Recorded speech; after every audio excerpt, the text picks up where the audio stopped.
नमस्कार साथियों, मैं मंजित भास्कर स्वागत करता हूं आपके अपने परिवार शिखर एकेडमी में। दोस्तों, हमने कल अपना जो एनटीपीसी का टेस्ट था 18/10/2021 वाला, वो कल आधा सोल्व किया था, जिसमें हम मैथ का सॉल्यूशन कर रहे थे।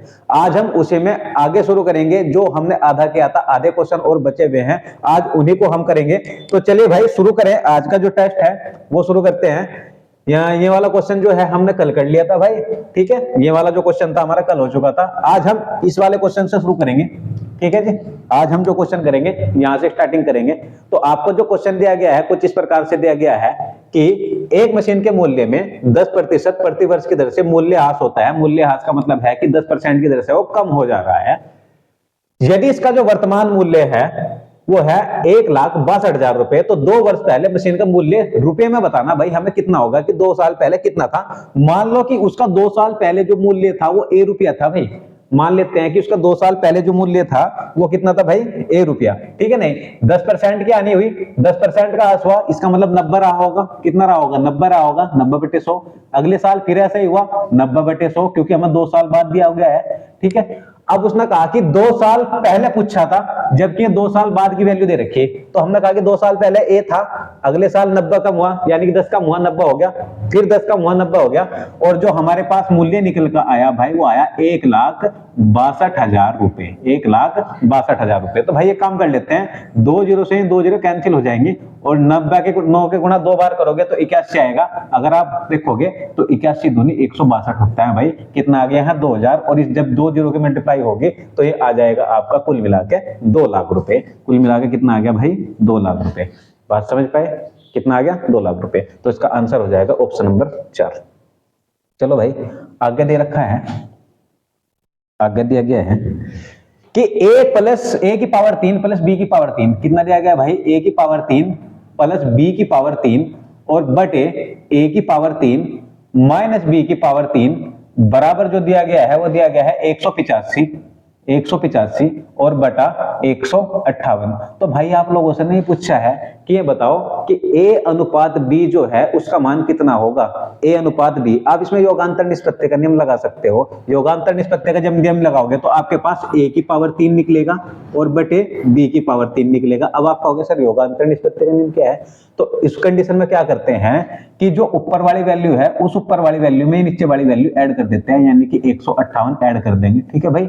और ऊपर वाली वैल्यू में से नीचे जो लिखेंगे, ऊपर वाली वैल्यू में से नीचे वाली वैल्यू जो है वो घटा के लिखेंगे, ठीक है। यानी कि हम जो नीचे लिखेंगे वो 158 घटा के लिखेंगे। कितना आ जाएगा, 185 में से कितना निकाल देंगे, 158, यानी कि 158 घटा के लिखेंगे। क्या बोला मैंने कि योगांतर निष्पत्ति में ऊपर वाली वैल्यू में क्या करते हैं, जोड़ के लिखते हैं, यानी नीचे वाली वैल्यू को ऊपर जोड़ देते हैं और नीचे ऊपर वाली वैल्यू में से नीचे वाली वैल्यू घटा देते हैं। जब आप जोड़ोगे तो कितना आ जाएगा भाई, 8 और 5 13, 8 और 5 13 और 1 14, 1 और 1 2 और 1 3, 343 आ गया, बटे यहाँ आ जाएगा 15 में 60 गए 7 और 7 में से 5 गया 2, यहाँ आ गया भाई 27। तो आप जब इस घन को, जब आप इस घन को इधर पहुंचाओगे तो ये क्यूब रूट बन जाएगा। तो आप लिखोगे a बटा b, और जब इसे क्यूब रूट में लिखोगे, यानी कि क्यूब रूट में कितना लिखोगे, 343 बटे 27। तो a बटा b की जो वैल्यू आ गई भाई वो कितनी आ जाएगी आपकी, 7/3। कितनी आ गई, 7/3। आप यहां से भी डायरेक्ट निकाल सकते हो कि जो 343 है वो किसका घन होता है, 7 का, ये 3 का होता है, तो 7/3 सीधी आंसर वैल्यू आ गई। ये कितना आ गया भाई, इसका ऑप्शन नंबर 4, 7/3, ठीक है। कितना आ गया, ऑप्शन नंबर 4, यानी कि 7:3 आपका राइट आंसर आ गया, ठीक है। आगे चले, आगे दिया गया है कि यदि 47 की पावर 25 माइनस 1 किससे पूर्णतः विभाज्य होगा। 47 की पावर 25 माइनस 1, एक बात भाई हमेशा ध्यान रखना, यदि कभी आप लोगों के पास a की पावर या a की पावर m और माइनस b की पावर m होता है, a की पावर m यानी कि जब पावर सेम होती है तो हमेशा जो ये संख्या विभाजित होती है ना, वो हमेशा विभाजित होती है a माइनस b से। अगर मैं इस क्वेश्चन की ही बात करूं तो ये लिखा हुआ है 47 की पावर 25, कितना लिखा हुआ है, 47 की पावर 25 माइनस ये लिखा हुआ है 1 की पावर 25 कर सकते हैं, ऐसा कोई बात नहीं। मैंने क्या कहा कि यदि कभी भी a की पावर m b की पावर m दोनों की दोनों पावर सेम हो तो हमेशा जो विभाजित होती है वो किससे होती है, a माइनस बी से।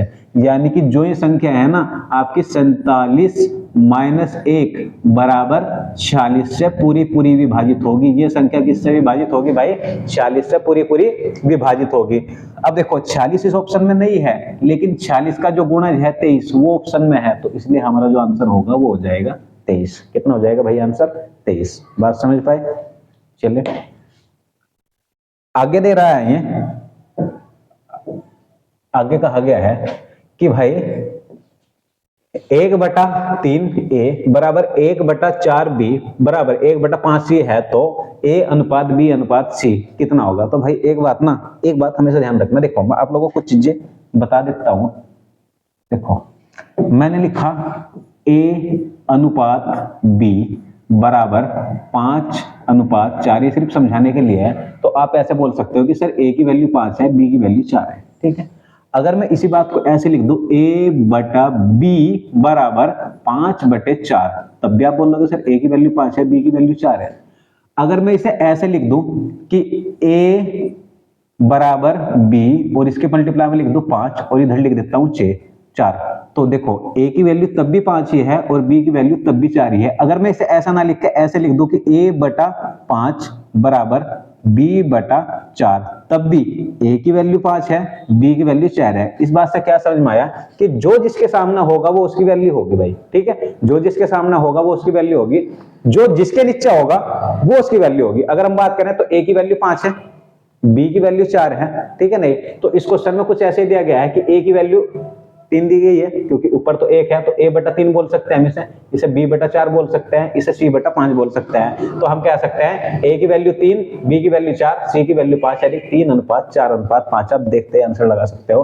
अच्छा भाई कभी कभार ऐसा होता है कि क्वेश्चन में थोड़ा सा चेंजेस आ जाता है। मान लो ऐसा ना देगा, वो आपको ऐसे दे दे कि भाई a/b या a गुणा 2a/3, लो जी, और बराबर ये लिख देते हैं 4b/5 और इसे लिख देते हैं 6c/7। भाई ऐसा क्वेश्चन आ जाए और पूछ ले कि a b c की वैल्यू क्या होगी, तो भाई ऐसी कंडीशन में ना आपको क्या करना है कि नीचे वालों के साथ छेड़खानी नहीं करनी है, ऊपर वालों का एलसीएम लेकर नीचे मल्टीप्लाई कर दो। अगर आप देखोगे तो सबका एलसीएम जो है 12 आ जाएगा, 6, 4 और 2 का एलसीएम 12, तो 12 की गुणा इसमें करेंगे, 12 की गुणा इसमें करेंगे और 12 की गुणा इसमें करेंगे। 2 से काटेंगे 6 बार कटेगा भाई, 6 बार कटेगा तो नीचे आ जाएगा 18, 4 से काटेंगे 3 बार कटेगा तो 5 तिया 15 और 6 से काटेंगे 2 बार कटेगा, 2 सते 14। तो कितना आ गया भाई, यहाँ आ गया 18, 15, 14।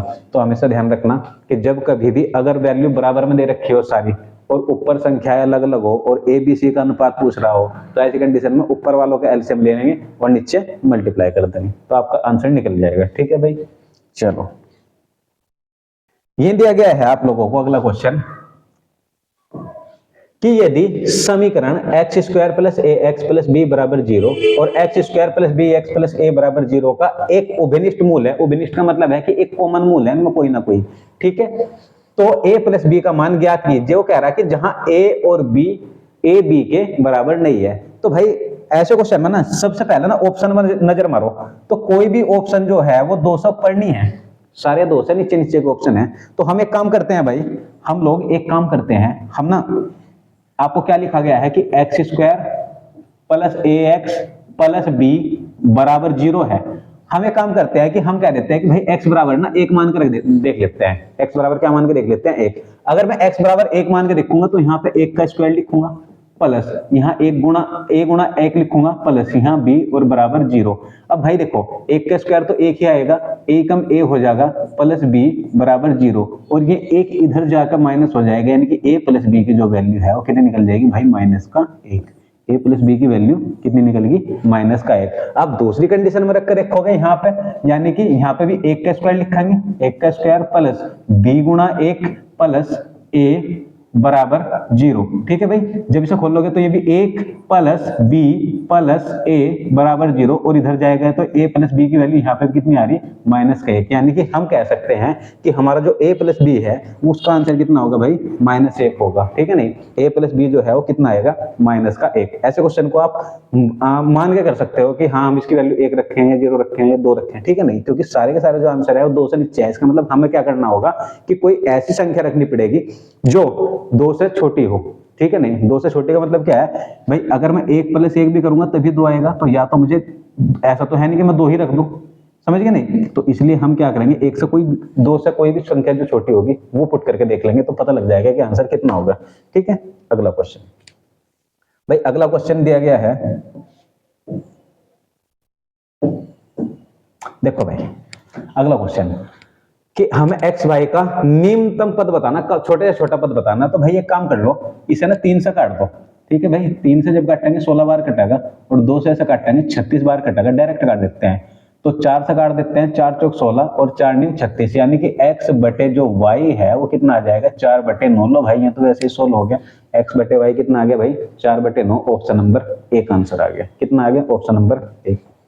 आगे चले भाई, चलो भाई अगला क्वेश्चन कुछ इस तरह से कह रहा है कि आपके पास जो x की वैल्यू है, x की वैल्यू, x बराबर आप लोगों को दिया गया है 3 का स्क्वायर और गुणा 2, y बराबर दिया गया है आप लोगों को 2 की पावर 3 गुणा 3, और z बराबर आप लोगों को दिया गया है 3 की पावर 2 गुणा 2 की पावर 2। ठीक है भाई, और कहा कि आपको लैसा ज्ञात करना है। लैस है किस किस का, एक्स वाई, वाई जेड और जेड एक्स का। किस किस का भाई, एक्स वाई का। अगर मैं एक्स वाई की बात करूं तो हमें गुणा करके लिखना पड़ेगा एक्स वाई को। देखो यहाँ पे 3 की पावर 2 है, यहाँ पे 3 की पावर 1 है। ठीक है, जब गुणा करके लिखेंगे तो 3 की पावर 3 हो जाएगा भाई, एक्स वाई की वैल्यू 3 की पावर 3, और गुणा यहाँ पे 2 की पावर जो है 3 यहाँ पे है, 1 यहाँ पे है, तो 3 और 1 4, तो 2 की पावर 4 आ गया भाई। ठीक है, अगर मैं वाई जेड की बात करूं, अगर मैं वाई जेड की बात करूं तो वाई जेड कितना हो जाएगा, देखो यहाँ पर 2 की पावर 3 है, यहाँ 2 है, 3 और 2 5, यानी 2 की पावर 5।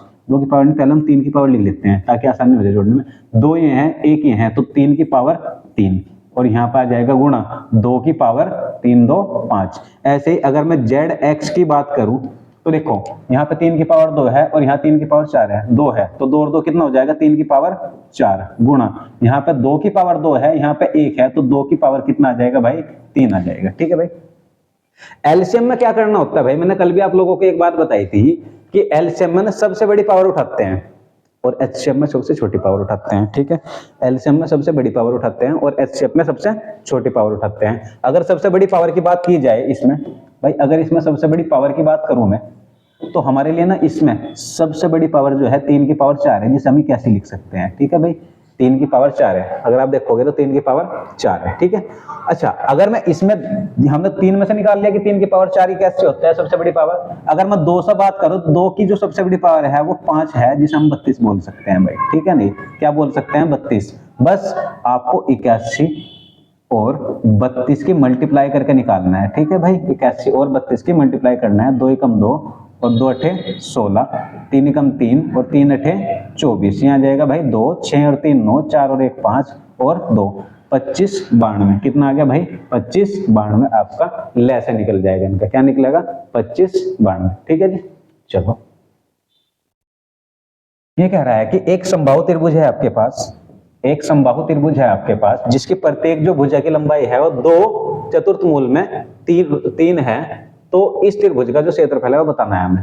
आपको एक बात बता देता हूं मैं, अगर मैं समबाहु त्रिभुज की बात कर लूं भाई, अगर मैं थोड़ा सा समबाहु त्रिभुज की बात करूं, एक सेकंड रुकना, ये रहा, लो जी समबाहु त्रिभुज की बात करते हैं। मैं कहता हूं इसका नाम ए है, ये वाली भुजा बी है, ये वाली भुजा ए है, ये वाली भुजा बी है, ये वाली भुजा सी है।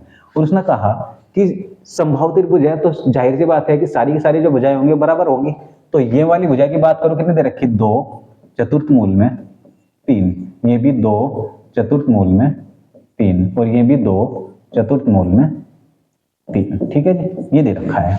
उसने कहा कि इसका क्षेत्रफल ज्ञात करना। भाई समबाहु त्रिभुज का क्षेत्रफल निकालने के लिए आप लोगों को एक फॉर्मूला पता होगा, एरिया बराबर होता है √3 अपॉन 4 ए स्क्वायर, √3 अपॉन 4 ए स्क्वायर।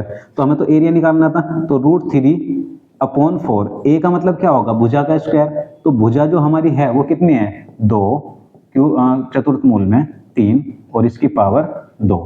जब हम भाई सब बाहर निकाल लेंगे ना, जब हम इसे यहाँ से बाहर निकाल लेंगे तो ये आ जाएगा √3 तो रहेगा ही भाई, ये यहाँ पे और नीचे 4 रहेगा, लेकिन यहाँ पे नहीं 4 है ना, जब 4 को इससे डिवाइड करेंगे तो 2 आ जाएगा। ठीक है भाई, क्योंकि भाई अगर मैं इसे खोल कर भी लिखूं तो इसका मतलब ये होता है चतुर्थ मूल का, चतुर्थ मूल का मतलब होता है गुणा 1/4, यानी किसी की पावर 1/4, तो जब इसे काटेंगे तो ये तो 2 आ जाएगी। ठीक है, लेकिन जब 2 का स्क्वायर खोल लेंगे तो यहाँ पे आ जाएगा 4, 2 के लिए तो हमने 4 लिख दिया और इसके लिए लिख दिया ओनली √3, इसके लिए क्या लिख दिया ओनली √3। भाई 4 से 4 कैंसिल हो गया, √3 की मल्टीप्लाई √3 में की कितना आ गया, केवल 3, तो आपका जो आंसर आ गया केवल 3 आपका सही आंसर होगा, ऑप्शन नंबर बी। कितना होगा भाई, ऑप्शन नंबर बी।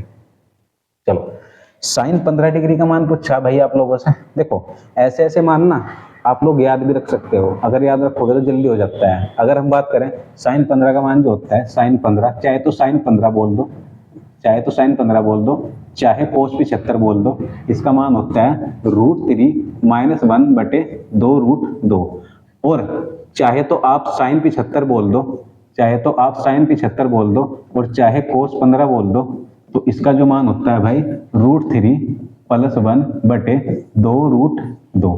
ठीक है, नहीं माइनस वाले में प्लस आता है, प्लस वाले में माइनस आता है। देखो अगर हम पहले वाले की बात करें, पहले वाले की बात करें तो 15 वाला, इसमें माइनस आया और इस वाले में प्लस आया। ठीक है, आप ये याद भी रख सकते हो, नहीं तो फिर फॉर्मूला याद रखना पड़ेगा भाई, कौन सा, साइन a - b का।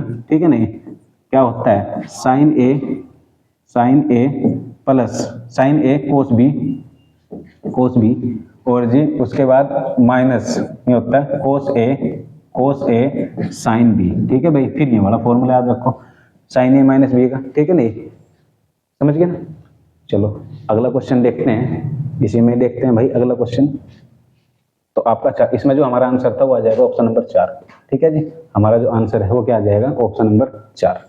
आगे चले, एक वृत्त का व्यास जिसकी जो परिधि है, एक वृत्त का व्यास जिसकी परिधि 8.8 सेंटीमीटर है, एक वृत्त का व्यास जिसकी परिधि 8.8 सेंटीमीटर है, उसको अच्छा व्यास ज्ञात करना है। ठीक है, तो अगर हम परिधि की बात करें, परिधि होती है 2πr, और ये 2πr की जो वैल्यू दे रखी 8.8 दे रखी भाई, तो 2 की जगह 2 ही लिखेंगे, पाई की जगह 22/7 लिखेंगे, और r की जगह r लिखेंगे, और यहाँ पर पॉइंट हटा के 0 बढ़ा देंगे, यानी कि 88/10 कर देंगे। ठीक है भाई, तो 22 दूनी 44 हो गया, और 44 दूनी 88 हो गया भाई, और 7 दूनी 14 हो जाएगा, तो r बराबर कितना आ गया 14, यानी कि 1.4। लेकिन हमें व्यास पूछा था, और व्यास के लिए व्यास जो होता है त्रिज्या का डबल होता है, तो इसमें 2 की मल्टीप्लाई कर देंगे, कितना आ जाएगा भाई 2.8 सेंटीमीटर। ऑप्शन नंबर 4 आपका सही आंसर हो जाएगा, 2.8 सेंटीमीटर। ठीक है भाई, व्यास के बारे में बात की थी तो हमने व्यास निकाल लिया। आगे चले भाई, वो कह रहा है कि अगले क्वेश्चन में है कि भाई वह छोटे से छोटी संख्या ज्ञात कीजिए जिसे 54, 74 में जोड़ा जाए ताकि योग 3, 4, 6 और 8 से पूरी तरह विभाजित हो जाए। भाई देखो काट कर देखने की आवश्यकता नहीं है, हमें देखना कि इसमें क्या जोड़ दें कि वो 8 से भी कट जाए, 6 से भी कट जाए और 3 से भी कट जाए। कुल मिलाकर हम कह सकते हैं हमें 3 से काट के देखना और 6 से काट के देखना, बस जो हमारा मेन 3 से 8 6 से कह रहा हूँ, सॉरी 8 से काट के देखना। ठीक है, क्योंकि भाई इसमें भी 2 है, समझ गए। हम अगर बात करें ना तो 2 का जो सबसे बड़ा मल्टीपल है वो हमारे पास 8 है।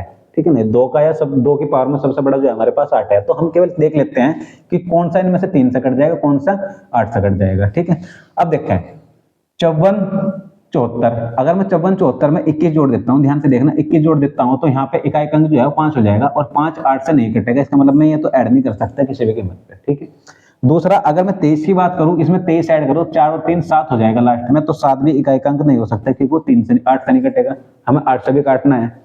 अब हमारे पास केवल 2 ऑप्शन बचे। ठीक है, अगर मैं इसमें 54, 74 में 24 ऐड कर देता हूं तो भाई आ जाएगा 8, 7, 2, 9, 4 और 5। ठीक है, मैं देख लेता हूं कि क्या ये 3 से कट जा रहा है, अगर ये 3 से कट जा रहा है तो फिर 8 से चेक कर लेंगे, तो कितना हो गया 5 और 4 9, 9 और 9 18, 18 और 8 26 हो रहे भाई, ये तो कितने हो रहे 26, और 26 तो 3 से कटता नहीं है, इसका मतलब ये भी नहीं ऑप्शन हो सकता। बचा क्या हमारे पास केवल 22, 22 पुट करते हैं, 54 74 में कितना रख के देखते हैं 22, 4 2 6 7 2 9 4 5, देखिए 5 4 9 9 9 18 18 और 6 24, तो 24 तो कट जाता है 3 से, और आखिरी के जो 3 अंक है वो 8 से भी कट रहे हैं। इसका मतलब हमारा जो आंसर होगा वो ऑप्शन नंबर 3 होगा 22। ठीक है, आप जल्दी जल्दी इन चीजों को करके देख सकते हो। ठीक है,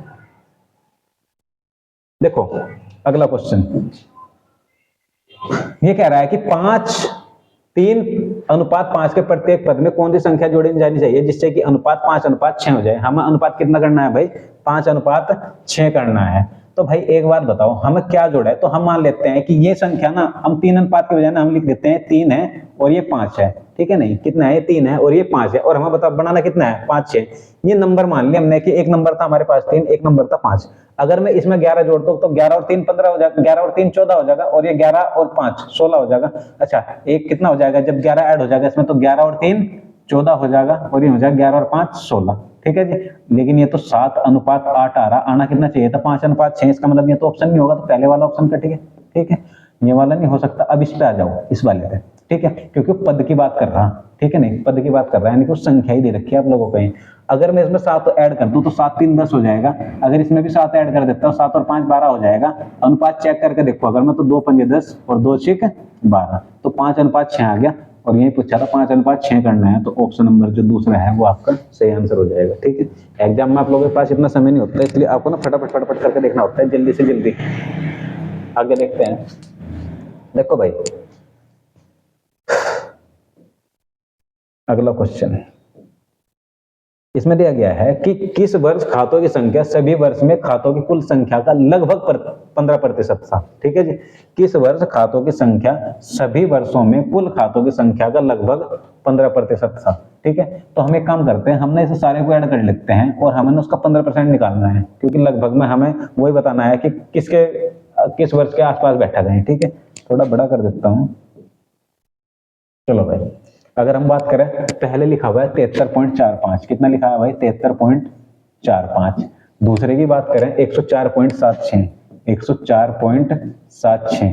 तीसरे की बात करें 138.5, 138.5। और चौथे की बात करें 182.06, 182.06। अगर मैं सारे को ऐड कर दूं 6 6 12 12 और 5 17 का 7 का यहाँ से लिख, 4 और 7 11 11 और 5 16 16 और 1 17 का 7 का लगा 1। ठीक है भाई, उसके बाद 3 और 4 7 और 8 15 और 2 17 17 और 1 18 का 8 का लगा 1, 7 3 10 और 8 18 और 1 19 का 9 1 1 2 3 और 1 4, 498.77 आया भाई। कितना आया 498.77 आया।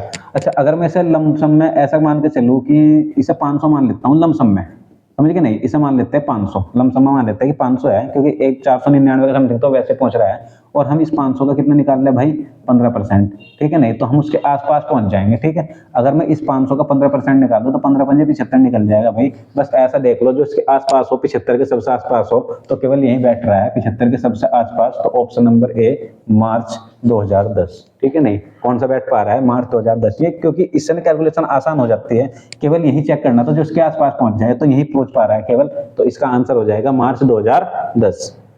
चलो भाई आगे देखते हैं, भाई लमसम मान लेते हैं, इसमें कोई वो नहीं है, क्योंकि सारी जो वैल्यू है आपको दूर दूर तक दी गई है, जैसे 73 104 138 182, तो दूर दूर तक दी गई है, तो ऐसे में ना ऑप्शन से एलिमिनेट करना आसान हो जाता है।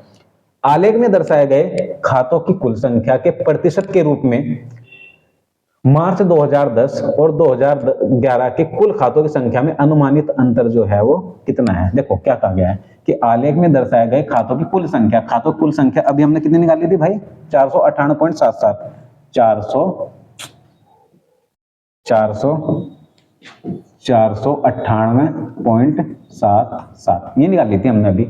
और वो कह रहा है कुल संख्या के प्रतिशत के रूप में मार्च 2010 और 2011 के लिए खातों की संख्या में अनुमानित अंतर 2010 और 2011। अगर मैं 2010 और 2011 की बात करूं तो ये वाला बैठा था, तो हमें ना 104.76 और 73 0.45 में अंतर देखना है कितना है। उसने ये कहा कि खातों की संख्या में अनुमानित अंतर जो है वो कितना है, तो पहले संख्या में अंतर देख लेते हैं, फिर कुल पे निकाल देंगे, क्योंकि कुल पे कुछ है, कुल पे अंतर कितना होगा। तो भाई 6 में से 5 गया 1 बचा आपका, 7 में से 4 गया 3 बचा, ऐसे ही 4 में से 3 गया 1, 10 में से 3 गया 10 में 7 गया 3 बचा, यानी कि 31.31। ठीक है। अच्छा, हम ना वही देखो सारे के सारे जो ऑप्शन है वो दूर दूर तक है, ठीक है, नहीं 6, 20, 14 और 3। तो हम एक काम करते हैं भाई, इसे वही 500 ही मान लेते हैं अभी फिलहाल, कि टोटल 500 था और जो अंतर आया हमारे इसे केवल 31 मान लेते हैं। कितना मान लेते हैं भाई 31, और प्रतिशत के लिए लगा देते हैं 100। ठीक है भाई, 0 से 0 कैंसिल हो जाएगी, इसे जब काटोगे तो कितना आ जाएगा, लगभग में 5 अंक 30, लगभग में 5 अंक 30 बैठा है, यानी कि 6 के समथिंग बैठ रहा है, लगभग में कितना बैठ रहा है 6 के, और 6 के समथिंग ले केवल और केवल ऑप्शन नंबर 1 ही मैच कर पा रहा है। 6 के समथिंग कितना मैच कर पा रहा है, ऑप्शन नंबर 1 ही। ठीक है, तो आप इसे लमसम में करके मान सकते हो। आप इसके आसपास ढूंढ लो, बस संख्या जो होगी इसके आसपास के देख लो, आराम से हो जाएगा। वो कह रहा है कि पहले 3 वर्षों में कितने खाते खोले गए, तो भाई यहीं पर हमने जोड़ लिया था, कितना था, ये रहा पहले 3 वर्षों का। अगर हम पहले 3 वर्षों का निकाल लें भाई, इसे हटा देते हैं बस, और क्या, लो पहले 3 वर्षों का निकल जाएगा। अगर हम निकाल लें तो कितना आ जाएगा, यहाँ आ जाएगा 6 और 5 11, 7 और 4 11, 11 और 5 16 और 1 17, हासिल 1। उसके बाद अच्छा सॉरी, 6 और 5 11 का 1, 4 और 7 11, 11 और 5 16, 16 और 1 17, ठीक है, 17 का 7 का हासिल लगा 1। उसके बाद पॉइंट 3 और 4 7 और 8 15 और 1 16 का 6 1। उसके बाद 7 3 10 और 1 11 का 1 1 और 1 2 1 3, 316.71, 316.71 के समथिंग देखो भाई, 316 ये रहा, 316 ऑप्शन नंबर 1। पहले 3 वर्षों में खोले गए खाते थे कितने, 316। ठीक है भाई, ओके। अगला ये कह रहा है कि पिछले वर्ष की तुलना में 2013 में खातों की संख्या में वृद्धि दर क्या है। वो कह रहा है कि पिछले वर्ष की तुलना में अब देखना कितने बड़े खाते हैं, यानी कि जब कभी भी आप लोग पिछले साल की तुलना करते हो ना, तो हमेशा वो वाला जिसके साथ तुलना होती है वो नीचे रखते हैं, बाकी जितना भी बढ़ा या घटा वो ऊपर रखते हैं भाई। ठीक है, अब देखो अगर हम बात करें 182.06 और 138 इनका अंतर देख लेते हैं पहले, क्योंकि पता लग जाए कितना बढ़ रहा है, वहां चेक कर लेते हैं कितना बढ़ रहा है, 138.5। तो एक काम करो भाई, घटा लो, 10 में से 5 गए 5 आ गया भाई, ठीक है, 11 में से 8 गए 3 आ गया, उसके बाद 7 में से 3 गए 4, यानी कि 43.56 के समथिंग बढ़ रहा है आपका। कितना बढ़ रहा है, 43.56। और जो वृद्धि हो रही किस पर हो रही, 38.5 पे। अभी ऑप्शन चेक करते हैं तो सारे ऑप्शन जो है थोड़े अलग अलग से हैं, तो एक काम करते हैं, हम 138.5 को ना थोड़ा सा इसके लमसम मान लेते हैं कि 140 मान लेते हैं। ठीक है भाई, 138 को कितना मान लेते हैं, 140, और ये कितना दे रखा है 43.56, इसे 43.56 ना मान के हम इसे 44 मान लेते हैं। लो, और प्रतिशत के लिए हम 100 लगा देते हैं। काम करते हैं, 0 से 0 काट देंगे, ठीक है जी, 2 से काट देते हैं, 2 7 14, और जी 2 दूनी 4, 2 दूनी 4, यहाँ आ जाएगा 220। 220 को 7 से काट कर देख लो भाई, जब 7 से काटेंगे तो 7 या 21 आ गया। ठीक है भाई, कितना आ गया, 7 या 21, और उसके बाद आपके पास बचा 1, तो 7 कम 7, लगभग आपका 31% के समथिंग बैठ रहा है, यानी कि 31% जो वाला ऑप्शन है वो आपका ऑप्शन नंबर डी बैठेगा। तो लमसम में मान के बड़े आराम से हो जा रहे हैं, इसलिए आप इनके आसपास मान लो, क्योंकि पॉइंटों में तो मामला उलझ जाता है बहुत ज्यादा भाई। ठीक है, आगे जाओ। अच्छा, ये कह रहा है कि ए बी का 2 गुना है। जो ए है वो क्या है कि ए बी, पहले ए बी सी डी लिख लेते हैं भाई, A B C D. A B का 2 गुना है, ए 2 गुना है किसका, बी का। अगर बी 1 है तो ए 2 है, ए डबल है। और बी डी का आधा है, जो बी है वो किसका आधा है भाई, वो डी का आधा है, इसका मतलब ये भी 2 गुना ही है। समझ गए। तो देखियो, जो अगर इसके पास 1 रुपया है तो इसके पास 2 रुपया है। हम ऐसे भी कह सकते हैं कि जो डी है बी का 2 गुना है, या ऐसे कह सकते हैं बी है जो डी का आधा है। ऐसे ही ए बी का 2 गुना है, और इसका जो बी है वो ए का आधा है। अब वो कह रहा है ए डी का कितना गुना है, बस केवल ए और डी में कंपैरिजन किया। तो भाई एक बात बताओ, ये भी 2 है, ये भी 2 है, तो एक तो केवल इसका 1 गुना है। कितने गुना है, 2 एकम 2, 1 गुना है। तो ये तो पूछा कि कितने गुना है, तो भाई 1 गुना है। कितने गुना है, 1 गुना। ठीक है, सी के बारे में बात नहीं करी, इसलिए हमने लिखा नहीं, बात खत्म। आगे देखते हैं भाई। ये कह रहा है कि भाई हुआ क्या कि 20 छात्रों के एक समूह ने 15 ने अंग्रेजी को चुना और 10 ने हिंदी को चुना। भाई एक काम करते हैं, हिंदी और अंग्रेजी लिख देते हैं। एक तरफ तो लिख देते हैं हिंदी और एक तरफ लिख देते हैं इंग्लिश। ठीक है जी। तो क्या हुआ कि 15 ने अंग्रेजी को चुना और 10 ने हिंदी को चुना, और 5 छात्रों ने दोनों भाषाओं को चुना। तो भाई जब 5 छात्रों ने दोनों भाषाओं को चुना, तो 15 ने जो अंग्रेजी चुनी थे, 15 में से 5 तो यहीं चले गए, बच्चे कितने, 10। अच्छा 10 ने हिंदी को चुना, 10 में से 5 यहाँ से लेके रह गए कितने 5, तो वही कह रहा है देखो पूरी 10 20 हो गए, नहीं 10 और 5 15 5 20। अब वो कह रहा है कितने छात्रों ने केवल अंग्रेजी पढ़ रहे हैं, अंग्रेजी भाई 10 पढ़ रहे हैं, हो गए। अंग्रेजी कितने पढ़ रहे हैं 10 पढ़ रहे हैं। हमेशा ना जब कभी भी दो वेन डायग्राम हो तो दो एक से सोल्व करते हैं, यानी कि पहले 2 वाला लिखो फिर 1 वाला। अगर 3 हो तो 3 2 और फिर उसके बाद 1, और अगर 4 हो तो 4 3 2 1, ऐसे चलते हैं, ठीक है ना। पहले 4 वाला फिर 3 वाला फिर 2 वाला फिर 1 वाला। इसमें मैंने पहले 2 वाला रखा फिर 1 वाला। अगर 3 डायग्राम होता तो पहले 3 वाला रखता फिर 2 वाला रखता फिर 1 वाला रखता, ठीक है भाई। अच्छा भाई ये तो क्वेश्चन खत्म हो गए। तो भाई आज हमने ये सारे के सारे क्वेश्चन कंप्लीट कर लिए। तो भाई अगर आप लोगों को वीडियो पसंद आ रही हो तो वीडियो को लाइक करें, ज्यादा से ज्यादा शेयर करें, ताकि ये वीडियो आप लोगों के दोस्तों तक भी पहुंच जाए, ताकि उन्हें भी इसमें आसानी हो सके सोल्व करने में क्वेश्चनों को।